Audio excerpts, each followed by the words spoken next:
Here is how you can remove the suggested contacts when sharing photos or some other stuff on your Samsung phone. So let's get started. If you're new here, subscribe and let's get into it. So what you have to do is the problem is that whenever you share something and click on the share button, you have some suggestions in terms of the people and so on. So if you don't like that, what you can do is to open up the settings app and proceed to the advanced features in here. So it's kind of indicated by the yellow icon right there.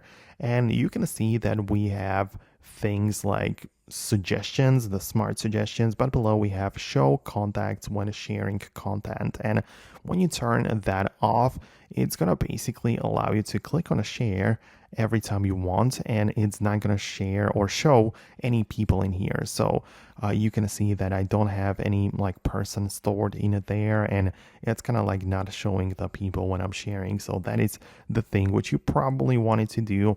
I really hope that I was able to show you where you can find it, and for more quick and straight to the point tutorials like this one, make sure you are subscribed to this channel so you don't miss anything important. But I'm gonna wrap it up right now. Thanks a lot, and I'll see you later.